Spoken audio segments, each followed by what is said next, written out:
Part two of Charismatic Churches Are Cults.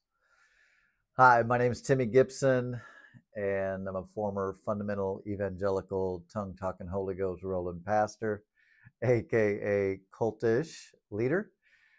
Spent 30 years doing the work of the Lord. Spent 48 years as an evangelical Christian. And thank you for joining my channel. Like, subscribe, do all the stuff, cuss and discuss below, like I say.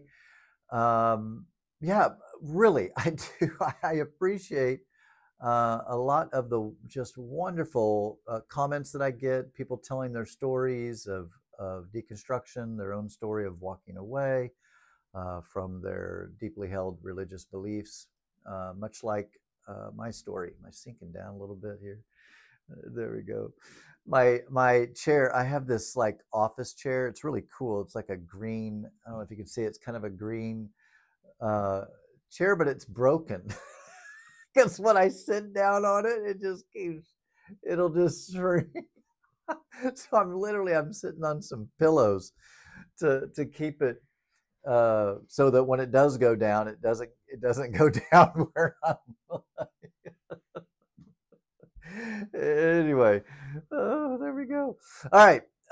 So yeah, I want to continue talking about cults. My journey began. My YouTube journey began. It's sinking. My YouTube journey began back in June of 2024 when I was on Cults to Consciousness with Shalise. I'll link that video below. I think I have it tagged in my YouTube channel, but I mean, you could just go to YouTube and search Timmy Gibson Cults to Consciousness and you'll find it. That's the first.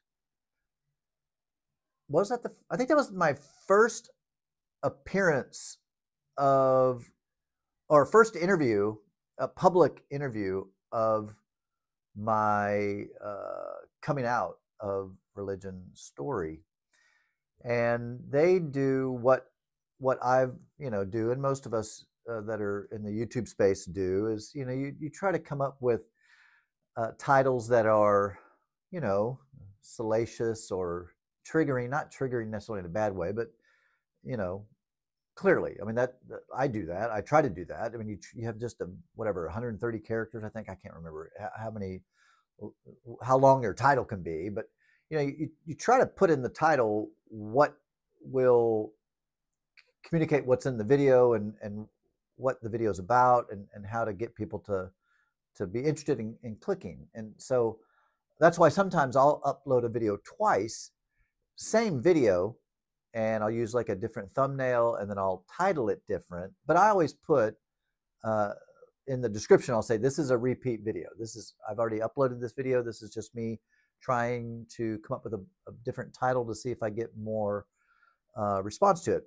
And it'll happen. Like it can happen that way, because I think 70 or 80% of the videos that the people that watch my videos aren't subscribers. So clearly the title is what will capture someone's attention and all that. So, I definitely do that too, to try to, spread the video as far and as wide as possible, right? You want to capture, when people search in YouTube, you want to capture what they're searching. And so I don't do any research on what people are searching, but, I just see what other videos are doing well, what titles do well, the content of my video, what's the best capture of what I'm talking about, put that in the title.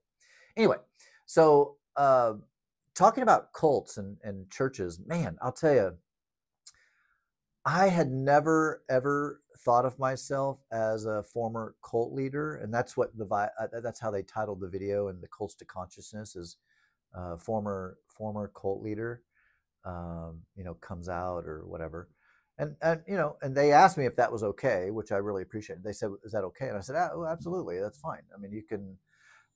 You know what? Let me go back just quickly. You know what? That's that's not fully true about that being the first video that I ever did. I actually had done a video weeks prior to that, and that was actually my first kind of coming out publicly that, hey, I might have been somewhat of a cultish leader. Now that I'm out of Christianity and I'm agnostic, atheist as it relates to the Bible God. Technically, I'm atheist, but I always say agnostic atheist just because I don't know. I definitely don't believe in the Bible God, but who knows what's out there. So I had done a video before on the 7M cult, Dancing for the Devil, that Netflix series. Many of you probably saw it. If you haven't, I highly recommend it.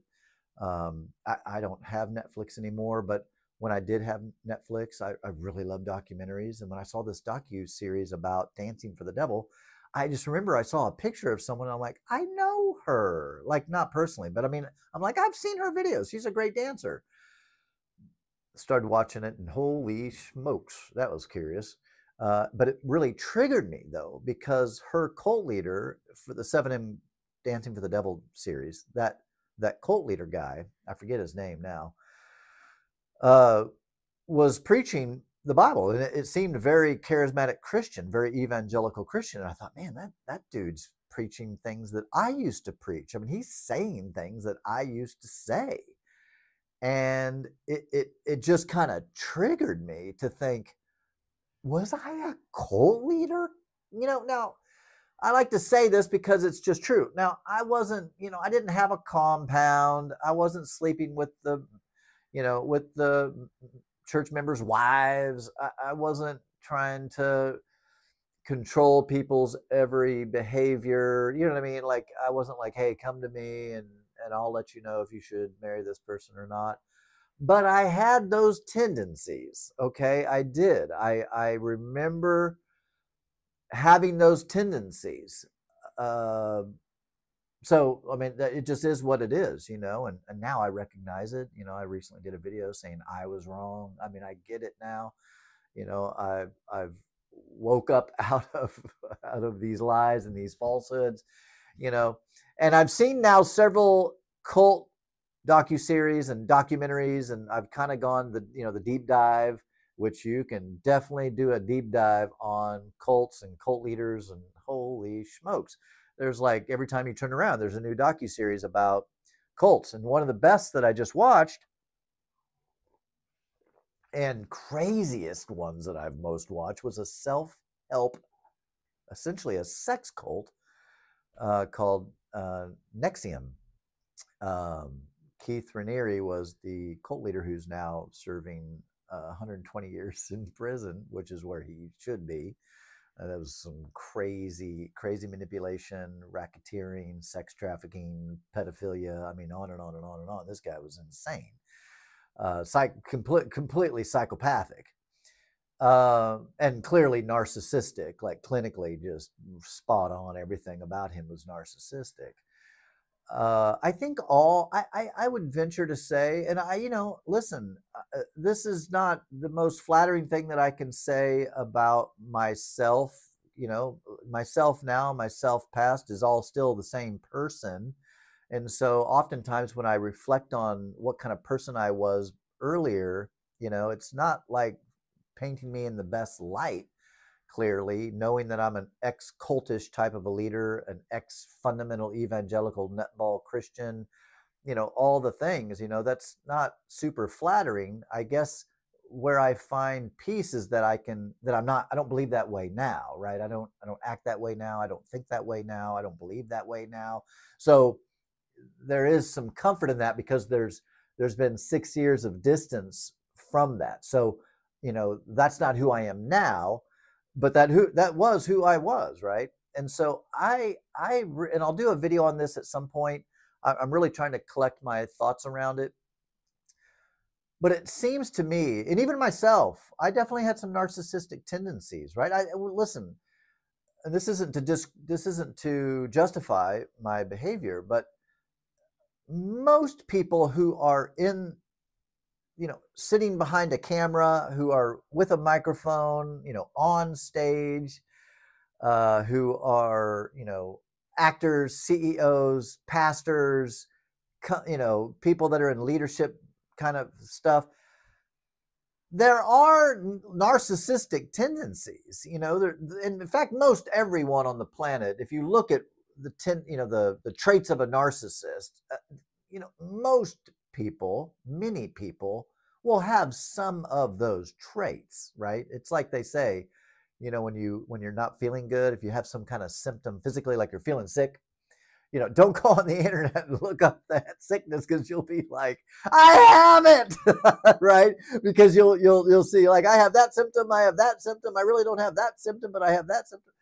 So when I did a lot of research, and have done a lot of research in the last 6 years, just on so many things about my past and my life and all of that, I thought, dear Lord, like, I definitely had some narcissistic traits, thinking that I had all the answers, thinking that I was super special, on and on and on, right? Thankfully, I have a lot of empathy, and I do cry, and I can feel sad, or I can feel guilt, or I can feel like, oh, that was not good. I want to look into that. And why wasn't I feeling good? And how can I change this? And et cetera, et cetera, et cetera. So the title of these videos, this is part 2. The first one, to be honest with you, it looks like, I don't edit videos. I just don't. I just start the thing, and I start talking. And that video, I concluded my thought in my sentence, and then the video just died, because my phone, I record on my iPhone, and it ran out of space. So it was like, we can't record any more video, Timmy. And it just stopped. And I was like, ugh. So I was talking, and I had a lot of things in my mind, a lot of things I'd been reading and studying, and had things. So all of a sudden it just stopped. And I was like, ugh. So this video is taking place days after that was recorded. But I literally just watched that video a few minutes ago, because I didn't want to repeat a bunch of the content. I wanted to hopefully address some new things and some fresh things, in talking about charismatic churches being cults. And I think I maybe somewhat addressed this in the other video. I actually drew a circle to see if it's, I don't know if it'll show up on here, maybe not as well. I can demonstrate it just with my hands. But I mentioned in that other video about there being like a sliding, is that going to not do? It's not going to be clear.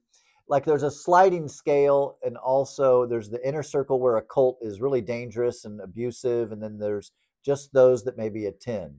Okay, so keep that in mind, right? A cult it can be a dangerous cult, which is a 10. Like, if it's a 10, like David Koresh, Waco, Texas thing, the Branch Davidians, I think, or whatever. That's a 10, right? Jim Jones, that's a 10. The Nexium cult, wasn't religious. It was a self-help, right? That was a 10. It's like dangerous cult, very bad. There's abuses. There's illegal stuff going on. It's bad, bad, bad, bad, bad, right? There are many cults that you've probably already seen and have known about. Heaven's Gate, right? 10. All the different cults, okay?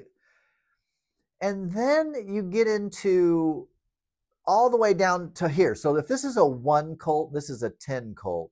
Dangerous, illegal, manipulation, like terrible, terrible, terrible, okay? The ones already mentioned, 10. And then you have 1, okay? It's still a cult, still has kind of its own language. There's still manipulation and control.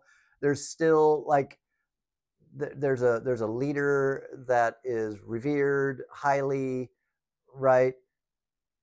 It's still a cult.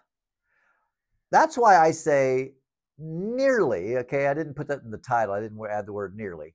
Nearly all Christian churches are cult, but some aren't bad. Now, I know some people would say all cult, like all religion is bad. I'm not really there at this point, because, I was a part of various churches over my life, 48 years of being a Christian. I was in churches that they weren't manipulative, they weren't dangerous, they weren't, they just had this message of Jesus and all that stuff, which that's obviously not true. The only way to be good is to accept Jesus. I mean, that's a toxic belief system. In my opinion, obviously I talk a lot about that on my channel, but it's not dangerous. So I would say all Christian churches are technically a cult. Some are high control groups, very dangerous. Some are moderately control, slightly dangerous. Some are control-ish, not that dangerous. And then it just keeps going, okay? My opinion, okay, again, cuss and discuss down below. Let me know your thoughts, okay? I'm just telling you where I'm at now and what I think now, right? Maybe in years down the road, I will have even a more evolved thought of what I think as I continue to reflect on my story of being a former evangelical, fundamental, Bible thumping type Christian. At this point, that's what I believe. All Christian churches are a cult. Some super high control and very dangerous, illegal, hence why a lot of these folks are in prison. All the way down, and it doesn't have to always be religion, right? It can be self-help. It can be spiritual. There are a lot of spiritual online culty people, like, holy moly, you know who they are probably. I mean, there's just a lot of wingnutty people that teach some really way out there, unverifiable, zero evidence to support anything that they're saying. It's just completely nutball, like just kooky. And, as an outsider, right, I'm super sensitive to language. I'm super sensitive to behaviors. I'm super sensitive to what's healthy, what's not healthy. And so especially like the Nixium thing, that's been on my mind a lot because I just finished that. It's called The Vow on HBO. I highly recommend it. It is trippy. It is super freaking trippy to see it. And again, it was triggering for me, but in a different way, because it's not religious based, it's self-help based. But the reason it triggered me, or at least really created a lot of emotion in me, is that it resembles so many things that I was a part of in the church. Because so the wealth and health gospel that I was a part of, the Charismatic church, which is very culty. I don't think there's any evangelical charismatic church that would fall under a 6 to 10 like culty. Okay, there's always a prophet, a man of God at the top, or a woman of God, a prophetess, or some spiritual guru that has all the answers and know these secret things, and they embody, they're actually sent here from another planet and they're here to help humanity. Like,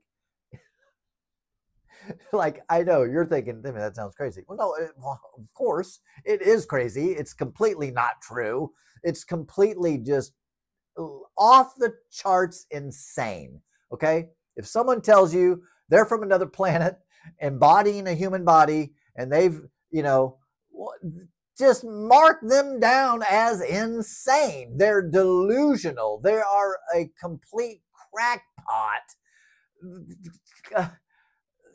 Anyway, but what I found so interesting about cults, and some things I actually wrote down, I thought were interesting.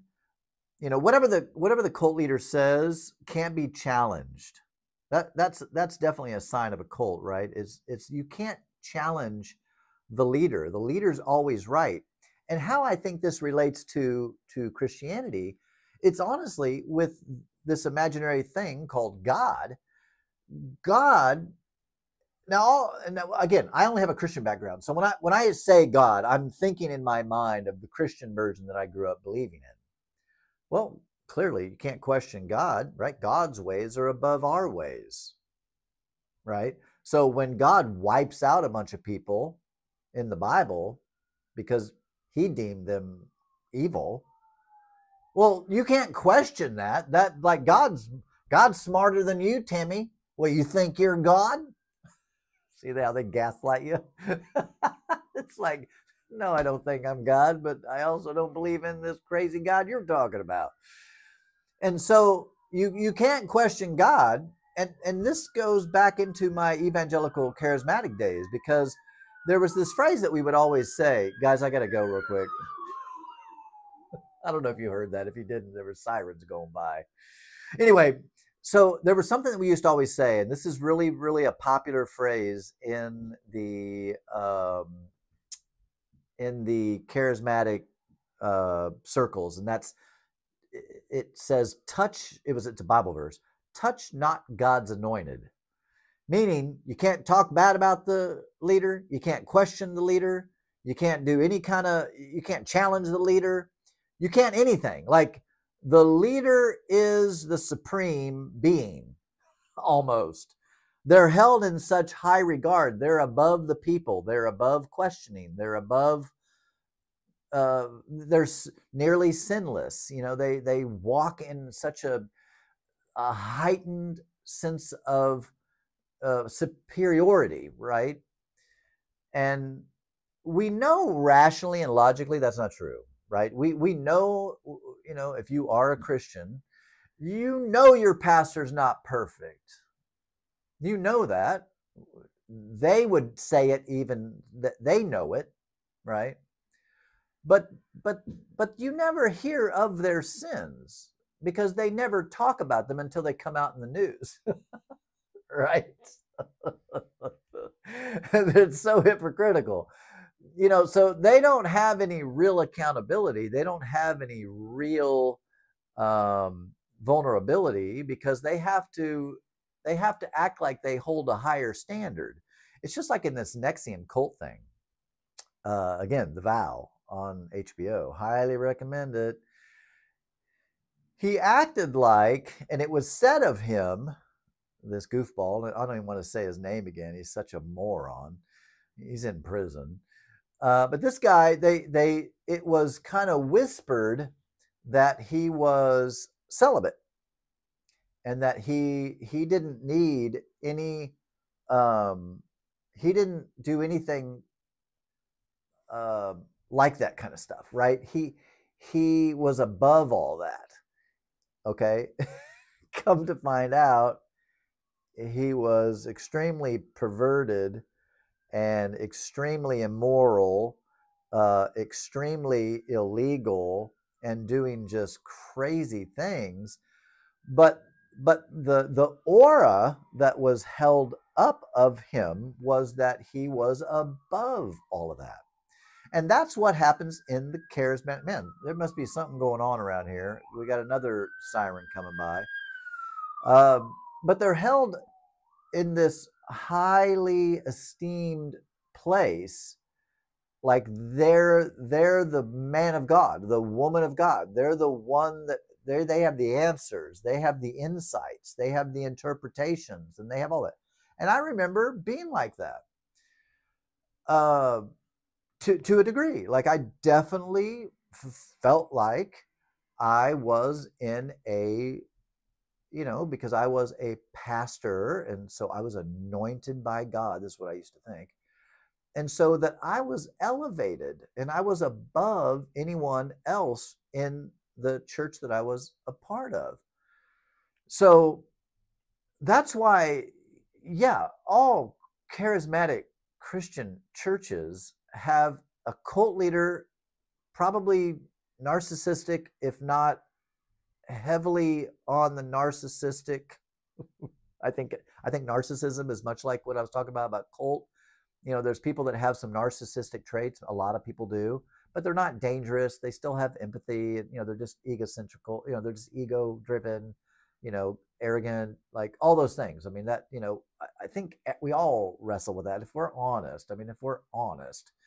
I remember going to my counselor after I left Christianity, and I sat down in my counselor's office and I was like, am I a narcissist and I don't know it? Because I would really like to work on this if I am. And my counselor started to laugh, and which was a little disconcerting. And he said, Timmy, no, I've been working with you for years. You're definitely not a narcissist. Yes, you have, pretty big ego, such, whatever. And which, I laughed at that and I said, well, like, I want to work on that too. I want a healthy ego, right? I want a healthy level of pride. I don't want to think that I'm less than everybody, and I don't want to think I'm better than everybody. I'd like to just have a healthy self-esteem, a healthy pride, and you know what I mean? Like I'd like to be more healthy in all of these. I don't want any extremes, right? I don't want to be, so broken down that I think I'm nothing and I think I'm because that's actually a sin. That's kind of almost like covert narcissism, where it goes the other way, where you act so pious and you act so broken and you act so like whatever. That's a sense of, that's pride. And so I didn't want either extreme. I'm like, I want to be somewhere in the middle where it's healthy and all that. So, all charismatic churches really specialize in the word of the Lord and the person delivering the word of the Lord having special gifts and talents and a special place. Again, a lot of times, and I did this too, when I was a charismatic pastor, or when I was a pastor, I've talked about this in another video. I was charismatic in my beliefs, but I tempered that, especially on Sunday mornings, just because probably because down deep, I kind of was really questioning it a lot, thinking, I don't know what I think about all this. And I don't know if I want to be trying to spread this kind of message to a Sunday crowd whenever people are coming from all different backgrounds and whatever.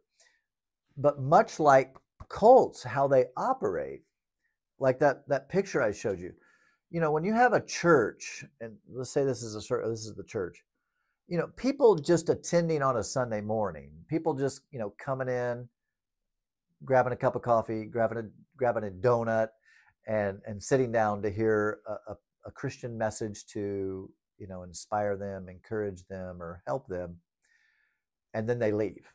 Okay. Those folks don't experience the real cultish behavior, because, and it's the same with every cult. Like, again, I'm mentioning this one because I just watched it. It's like the NXIVM cult. I mean, they had like, I forget a lot. I forget what the number is, but 80 to 100 some thousand people go through their courses and different things. Many of them had no idea of the toxicity, because they weren't experiencing the toxicity as just an outer attender. Is this making sense? They weren't. Many of them were like, well, it wasn't cultish at all. I mean, I went to these classes and then I left, and it was fine. And so they didn't experience all of the toxicity. You had to move into where the Allison Mack, right? Like, if you don't know that name, just search it out. It was the inner circle. It was the as you go from attending to volunteering to committing to then moving to the compound and having relationships with the leader, and like as you got closer and closer to the core, that's where it became highly toxic. So it's the same thing in a charismatic church. If you're just attending some church and there's tongue talking going on and people rolling around and laughing in the Holy Spirit and all this crazy stuff that goes on, you don't see the toxicity, because you're on the outer edges of this cult. But when you get to the center, where you have the pastor or the prophet, their family, the staff members, the volunteers, some of the key leaders, That's where the cult lies. Like, that's where this manipulation and stuff is happening. And I have been on staff at some very culty, dangerous even, and hence the reason why I left. I went to, I may have mentioned this in that other video, but apologies if so. I've just watched it literally moments ago, and I can't retain everything that was in there. But I moved. I think I did mention this. Highly cultish group a church that I was a part of, and yeah, I did mention this. And it didn't take me long, right? I was there maybe a month or two as a staff member, and early on, like within a couple months of being there, I was like there were just red flags waving. I'm like, this seems odd, right? There were just certain things that reminded me of the Carl Lentz, the Hillsong Exposed docuseries that I watched. The pastor, you weren't supposed to look at him or talk to him before a service. He hung out in the green room being catered by other people. Someone carried when he walked into the auditorium, someone carried his Bible for him and a cup of water. This weird behavior for a pastor who's supposed to be serving people. And not to mention, it was a smaller church of a couple hundred people, and they were acting like, he was the president of the United States, some revered, like he's Gandhi or somebody. It was just real, or Jesus. It was very odd. Now, that does feed your pride. It does, because I was on staff, and there was a little bit of that behavior also given to me because I was a staff member. I was one of the pastors, so I was one of those in that group that was supposedly reverable. You were supposed to revere me as the man of God. And yeah, it feeds your pride. It feels good in a way, but also it made me feel weird. You know what I mean? Like something in me was just like, there was something, how I would have said it then is that something about my flesh is liking this. Like there's something about this that's feeding, again, now how I would term it, it's like feeding my lower self. Like there was a part of it that just was like, this feels good. Like I'm special. Yeah, that's right. I'm a man of God and my words are valuable. And, like I have secret knowledge of things that clearly I didn't. Right? It's like I didn't have secret knowledge, but I thought I did. Yeah, and that's prolific. So I left that church. I went to another church that was also culty, not as culty as the one I came from in Alabama, and especially was not near as culty in the outer circle. Like those just attending on a Sunday morning, even to this day, would tell you mostly everything good. But here's how you know something's a cult and cult-like for sure. And I remember this because I was on staff, right? So when as a staff member, I pulled away the curtain. I was behind the curtain. I was behind the curtain with the pastor and the prophet, with the staff. Like I was in the secret rooms. Like I was behind the closed doors in the secret places, right? So I'm seeing what's going on, and that's where I guess I'm dangerous to the evangelical charismatic church because I've been behind the closed doors. I've seen behind the curtain, right? I've been there. And though the next church I went to that was down in the Houston, Texas area was a better than the one I just came from out of Alabama, the inner circle was super culty. And here's one of the things that, again, bothered me even there is that, one, you couldn't question the leader. The leader could hold you accountable, but you couldn't hold him accountable, right? And if you tried, you'd get a tongue lashing, right? If he saw something, if he saw a flaw in you, he could correct you and discipline you and set you straight. But if you saw a flaw in him, you couldn't say shit. And if you did say shit, you were in trouble. That is, what's the word? Well, cultish, for sure. Toxic, abusive, traumatic. I remember I asked a simple question. So again, I'm on this staff, and it was a larger church, about 1,000 people at the time. I think it's a few thousand people now. I mentioned to another staff member, I just asked a question. And my question went like this: who holds the pastor accountable? Like, he's always holding us accountable, and he can correct us, offer us advice, give us discipline. Like, he can do that. But who holds him accountable? And how do we know he is accountable? Like, how do we know he is trustworthy? Okay, I asked that to another pastor on staff. Well, that pastor on staff obviously told his wife, because then his wife went to the pastor, the senior pastor's wife, who then, of course, went to her husband, the pastor. And man, I got called into the office and I got ripped a new one. Like, it was vicious. I wish I'd have recorded it. I'd play it. I wish I would have recorded it. Now, I have to say this because I have to be honest here. He then came back to me a year or two later and quasi-apologized. I think down deep, the dude is a good dude. I think down deep. And I think he's grown since then. I sure freaking hope so.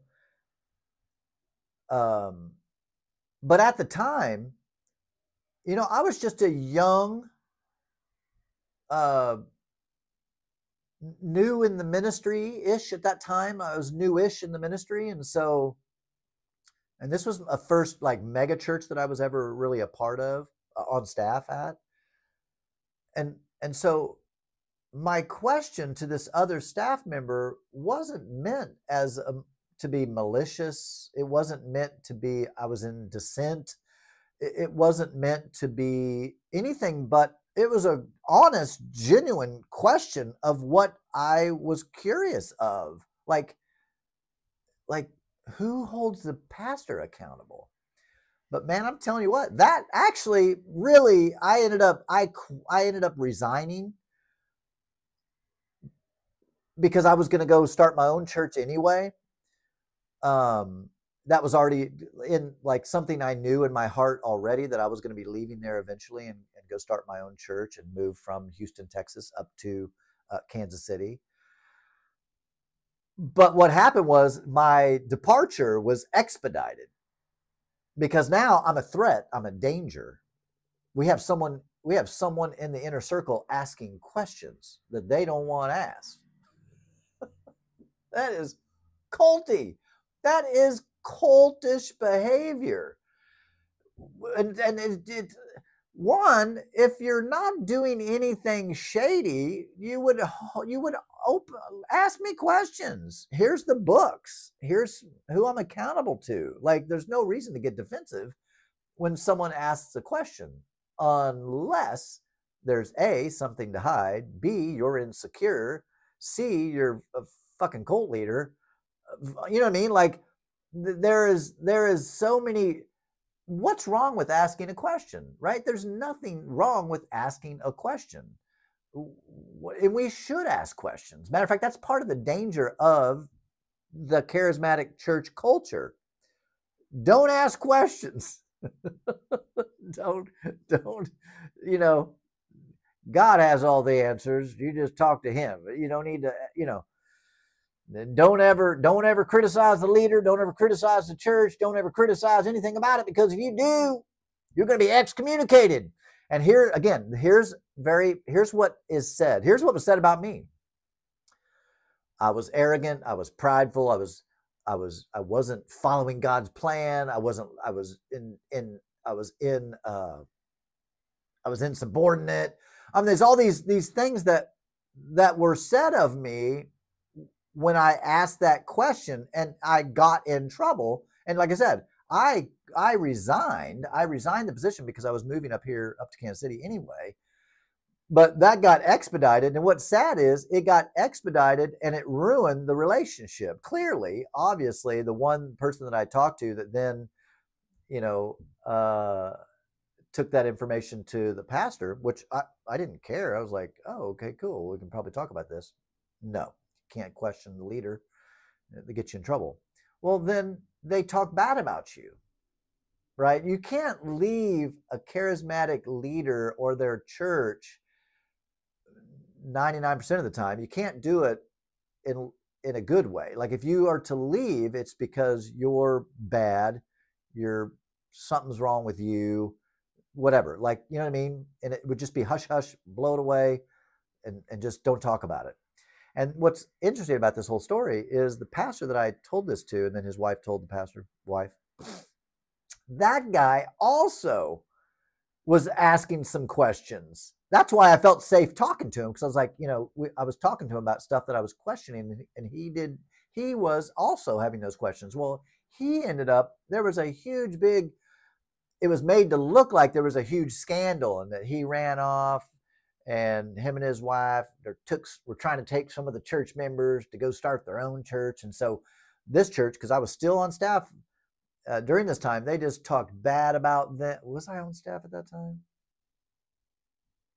Or did that happen after I left? It might have happened just after I left. Anyway, then they had a big scandal, and then they left the church, and this church just talked bad about this people. That's what happens in cults. I saw it just, again, watch The Vow on HBO. That's how it goes. If you question the leader or question the teachings of the leader or do anything like that, you get in trouble. You can't do that. And so I would say that's what makes the charismatic church, to me, 100% a cult. They're cults. Now, maybe not always dangerous cults, but cult nonetheless. You can't, the cult leader, aka the pastor, is always right. They're always right. Because why? They're the man of God. They're the ones with the secret knowledge. They're the ones with the wisdom. They're the ones with the highly elevated whatever. So, again, the second church I went to down in Houston wasn't as culty, but when you got into the inner circle, it was very manipulative. It was crazy. Like it was crazy. It was a different kind of crazy. The one in Alabama was like, I saw it from a mile away crazy, right? Like, I mean, when I got down there and I was like, this is crazy. The other one, it took me a while. I honestly, I think, it took me probably a good year before I was even kind of going, man, some of this stuff seems weird too to me. Like some of this just seems odd. This seems very culty. But it's when you're in the midst of it and everybody else is believing it, and it's not off the charts crazy, when it's not like, hey, we want to brand all of our members. Like when it's, it's just like some of the ex-cult leaders in the Nexium cult. Obviously, one of the ladies said this who got the brand. She's since had it removed, but I think her name was Sarah. And Sarah said, well, had I gone to the first meeting and they would have talked about branding, she goes, clearly I would have never stayed. That would have been too big of a red flag. But that's how it works. That's how churches like that work. or groups like that work. It's you enter in from out here, right? You enter in where there's really not much culty. You know, you come to an event, you come to a retreat, you come to a service, you know, yeah, that's not, that's just the very outer layer of the cult. And, you know, cults, no one joins a cult, right? Nobody's in a cult that's in a cult in their mind, right? What they're joining a cause. They want to be a part of a community. They want to be a part of something bigger than themselves. They want to be a part of a group. They want to be a part of, you know, self-help. They want to be a part of bettering themselves. But when you get in there, it's just so toxic, and it's just manipulation after manipulation, and everything points back to a person. That's why I think all charismatic churches are absolutely cults. Not all dangerous, but they are all cults, because everything about the church is about the man or the woman of God. It's about the pastor, the one in charge. And then it filters down into the staff, and then it filters down into the leaders, and then it filters down into, it's like a pyramid scheme is how it works. And what's interesting, and how you can insulate yourself as a pastor leader is, yeah, from the pulpit, you won't say these ridiculous things, but in private circles, you're teaching your staff to always call you pastor. Now, I had people in my church that called me pastor, and I was pretty sensitive. I don't know why I've been a little sensitive to cult-like behavior, even when I was a you know, charismatic, kind of cultish kind of a mindset person. I was very aware of certain things of being absolutely just not right. So people would ask me, do we call you pastor? What do you want us to call you? I'm like, call me Timmy. I don't care what you call me. Like, I don't really care. You can call me pastor if you want to. If that makes you feel better, you can, right? And that really came from just the weirdness of it, because I also was at a church where the pastor's wife would call her husband the pastor. She would refer to him as pastor. What is that about? It's your husband. Call him by his name, you know, or call him Boo, or call him Babe, or whatever you got it. But she'd call him pastor, and she would tell all of the pastors' wives, call your husband pastor. It's a sign of reverence. It's you know, it's a whatever.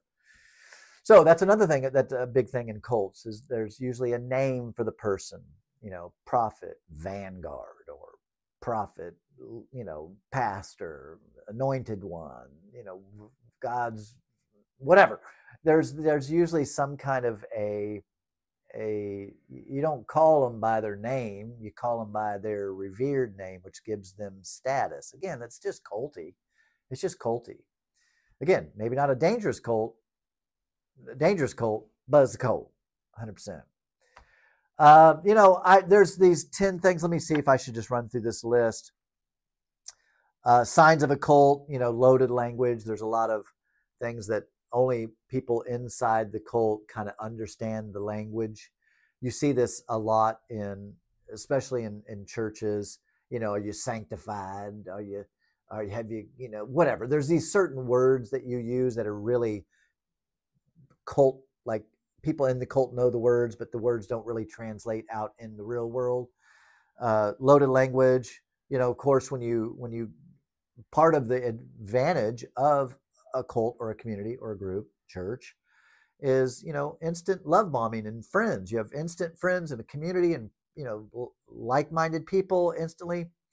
Exclusivity, you know, we have the truth. We have the corner market on the secret divine, you know, the secrets of the universe. You know, yeah, there are a lot of rules, you know, things you can't do, things you can do, things you can't say, think, you know, whatever, all that. That's huge in church. A lot of rules to follow. Thoughts suppressed, you know, your own thoughts suppressed. Elevate the higher thoughts of God's thoughts, you know. You know what's funny? You know what's funny about this? when I was doing my YouTube search on cults, I can't tell you how many pastors have here's what a cult is video describing what a cult is. And they're trying so hard to not mention the things that are cultish in their own world, you know, and try to push that off on, you know, like the Branch Davidians and David Koresh, you know, that's where it gets, that's a cult. We're just a church. That's a cult. Well, clearly, yeah, that's a dangerous high control cult. You're a cult. You're a cult leader, but it's low control and not super dangerous, even though the mindset and the thoughts and the things that you end up believing, I don't know if I like the word dangerous as much as just not true, right? Like, I think it is dangerous and harmful to believe things that aren't true. I mean, what do you think? Cuss and discuss below. I mean, what do you think? You know, to believe something is actually true when it's not true, I think is pretty, like, that's not good in my opinion. Yeah, I wrote down so many different things that I just don't even, I can't even. Yeah, I like what I thought. I was watching this one, and he said something about if it quacks like a duck, looks like a duck, it is a duck. And I kind of in my mind, I was like, yeah, if it quacks like a colt, looking like a colt, it is a colt. So that's why I say all charismatic churches are cults, led by most likely a narcissistic or pretty someone with a high level of narcissistic traits, that is maybe not dangerous, but still a cult. But there are highly dangerous cults as well. All right, let me just look through my notes here. I wrote down so many different things. Oh, here's another list in closing. Goodness gracious, this video is getting long. And this was I had to really search to find videos on cults by not like Christian people talking about cult. Like, don't look at us, we're not a cult. Look over there, they're a cult. In fact, you know, a lot of what they talked about cults, here's what's interesting. A lot of what Christians talk about when they're talking about cults, they're talking about spiritual practices outside of the Bible. That's how they would define a cult, is believing something outside of the Bible. That's a cult. It's like, what? No, it's like, what are you saying? It's so curious. So, no tolerance for questions or critical inquiry. I should have given this list at the 10. Maybe I'll do a separate video with just these and post them. So, number one, signs of a cult. Number one, no tolerance for questions or critical inquiry. Number two, former followers are always wrong for leaving. They're always criticized. They always say bad things about people that were once followers and have now left. Now, you might say, well, I left and there was nothing bad said about me.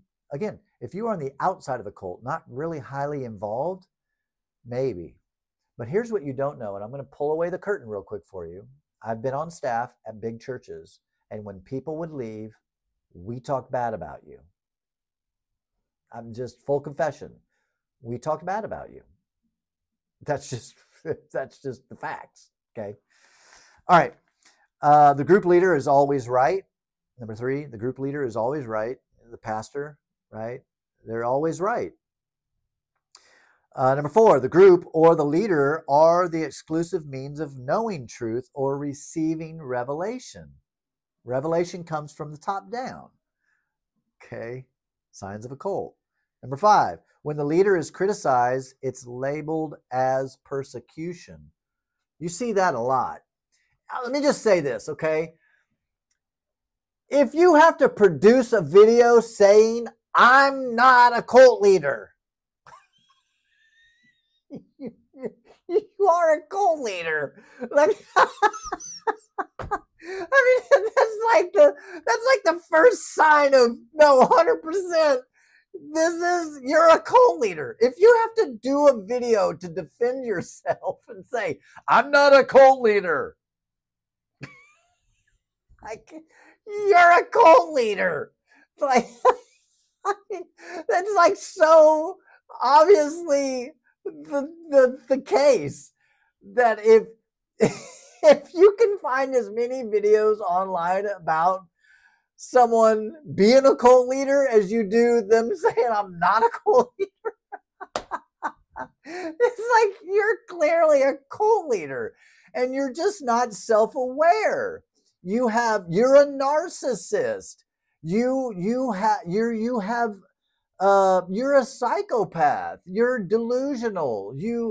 For some reason, you can't recognize that you're just you're cuckoo for Cocoa Puffs. You're a fry short of a Happy Meal. Your elevator just doesn't go all the way to the top, I guess. You're psychopathic. Oh, I'm not a cult leader. Here's why. Oh, goodness gracious. All right. It was so funny because it's just so true. Oh, and I'm going to just say, even when I was a very cultish type of leader, no one ever made a video about me being a cult leader. No one ever said I was a cult leader at the time, right? Like, now, maybe someone that was very anti-religion, but I never had anyone leave my church and say, Timmy was a cult leader. In fact, I even had people that contacted me when that video came out on Cults to Consciousness, and they're like, what is going on? You weren't a cult leader. You weren't mixing up any Kool-Aid. And I said, no. Yes, you're right. I said, it's not that I was a dangerous cult leader. I didn't have a compound, all that stuff. It wasn't that. But, Christianity as a whole is kind of a cult. Definitely has cultish things. Anyway, I thought that was funny. People like defending me from the video that I confessed to, like saying, you weren't a cult leader. Well, of course, right. Yes, I wasn't a high control, dangerous, mixing up some Kool-Aid type cult leader. But there was manipulation in my teaching. Now, this is asked a lot of people. Like someone asked Mark Vicenti, who came out of Nexium with Keith Raniere, the cult leader. They said, do you think that Keith knew he was manipulating, or do you think he was aware of it, or like it was intentional? And I think his answer, I think he said yes and no. I mean, I think you just become so delusional and you believe in what you're teaching that you don't realize that baked into that teaching, it's manipulative, right? It's like me, I thought I was just teaching the Word of God. I thought I was just teaching the Holy Scriptures. I didn't in my mind think this is how I'll manipulate their minds and get them to, I wasn't thinking that in my mind. I've said this before. I sincerely believed the stuff that I was teaching at the time. And as my beliefs changed, my teaching changed, because as I was believing less and less and sure of less and less, I couldn't teach that anymore. That was too much of a strike on my character. I was like, well, I don't believe this, so I can't teach this. You know what I'm saying? And so I had to follow what I would have said, and even maybe say now, I was following my heart. I was like, well, I don't believe that to be true, so I can't teach that anymore because that's not true. And so my teaching just kept evolving until finally I was like, yeah, none of this is true, so I can't clearly teach this stuff anymore. And here we are today. Yeah, so anytime a leader is criticized, or a cult leader is criticized, it's I'm being persecuted. I'm being persecuted. People can't handle the truth, and so they're attacking me. That's because you're a cult leader. All right. Absolute, number 6, signs of a cult: absolute authoritarianism without meaningful accountability. I mean, that's what you see. I talked about that earlier in this video, right? Like, who's holding the leader accountable? Well, how else do you think these, I did a video on all the scandals. How do these pastors have all these scandals and have all these secret things going on? Well, because they don't have accountability. And truly, accountability, you're only as accountable to anyone else as you're accountable to yourself, right? Truly, the only person that knows everything about what you're doing and what you're saying and what you're thinking is you. So hopefully you have the kind of character that can hold yourself accountable, right? Because clearly, when you have an accountability group, that was really popular in the church circles I was in. Men should have accountability partners. Well, the accountability partners don't do shit for you unless you tell them fully the truth, which you never do, because you don't want to get in trouble or outed. Plus, you want to feel superior, so you don't really tell the truth. You can't. And so, and then sometimes if you do tell the truth, it's because they have also told you some shady stuff that you could hold over. It's kind of like blackmail. I'll tell you I did something bad when you tell me you did something bad. That way neither one of us are going to tell anybody, because if I tell somebody, you're going to tell them what I did. And if I tell someone, you can tell what I did. You know what I mean? Like, you hold each other accountable with this, what in NXIVM they called collateral, which is blackmail. But that's a practice within churches, especially the charismatic churches. There are people in, like, a lot of times it can even be a family. Like, the wife might know what he's done, but she ain't going to blow the lid off the thing, because then she loses all the influence, all of her friends, all the money, and all the everything.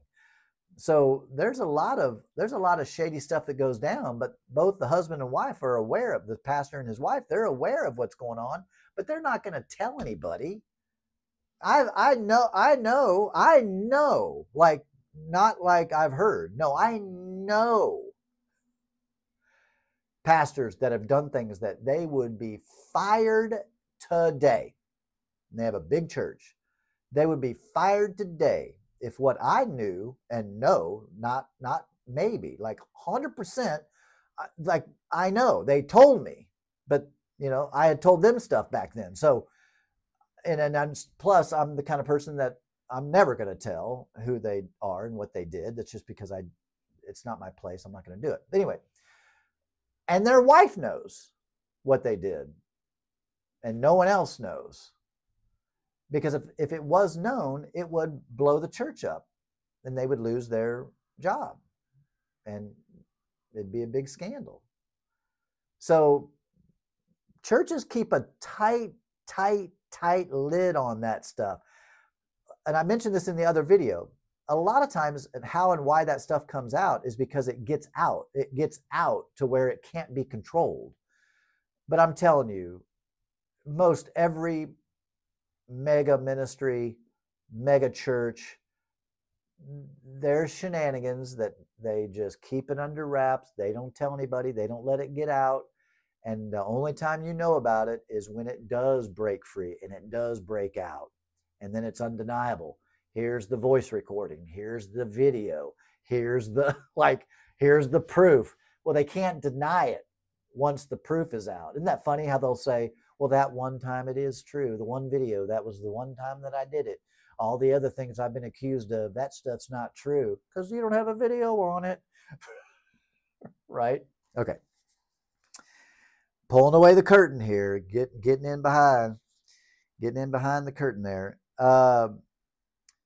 You feel you never measure up. It's this loop of broken healing thing. It's this, you're always striving for sanctification or whatever, holiness. Like it's the carrot that's dangled out in front of the horse. Like you can never get there. You're in a constant loop of, I'm not good enough. I'm not smart enough. I need Jesus, and Jesus,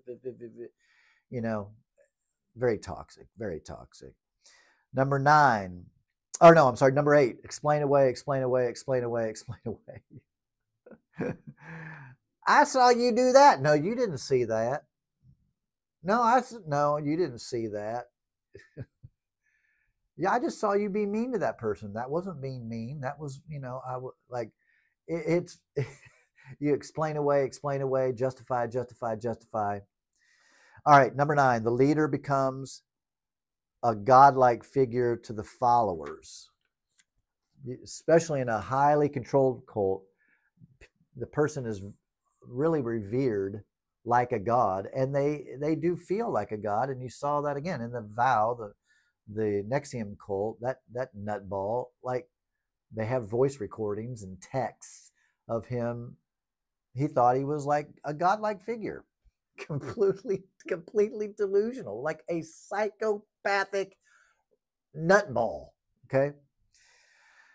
Signs of a cult, fear tactics. Usually there's a reverence for the leader, but also a fear of the leader. I remember feeling this way at both the churches that I worked at that were cult. They are cults, 100%. You revered the pastor, but you feared the pastor.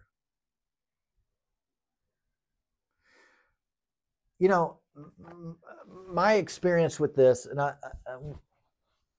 this is something that's very dear to my heart, because having that experience really solidified in me. Okay, I'm a parent. I have 2 kids. Yes, I want my kids to respect me. I want them to love me. But I don't want them to fear me. Now, maybe cuss and discuss below. Maybe someone would challenge this thought here, but I feel very strongly about this. And especially as a pastor, I didn't want people to fear me. I wanted to be the person of love. Like I was really like, I wanted to be a pastor of all about love, and treat people kindly. And you know what I mean? Like that really was that was really my heart. Right.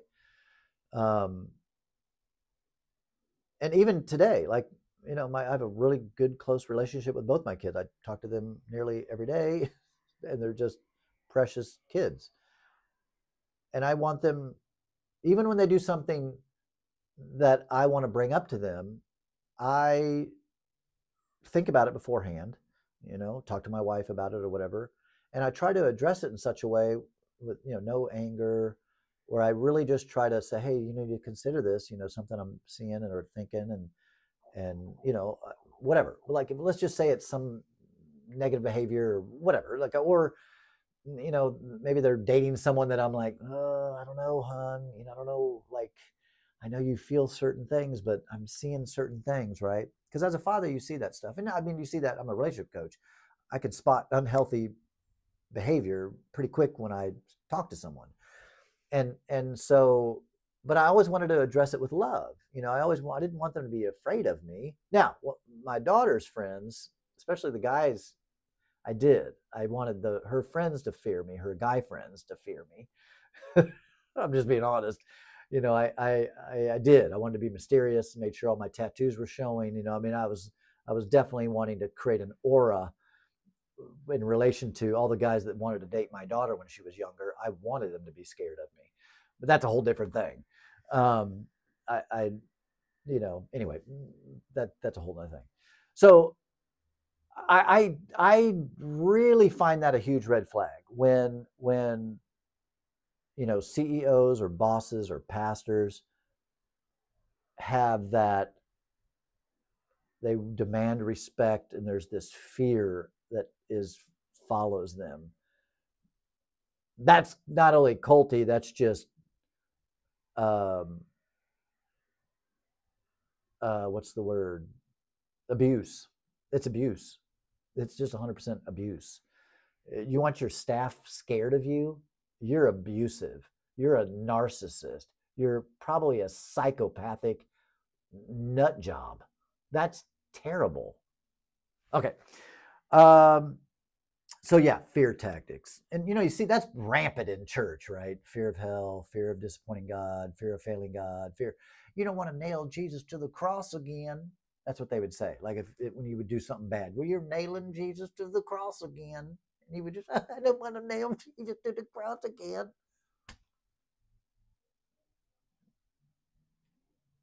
Right? Yeah. Crazy toxic. And finally,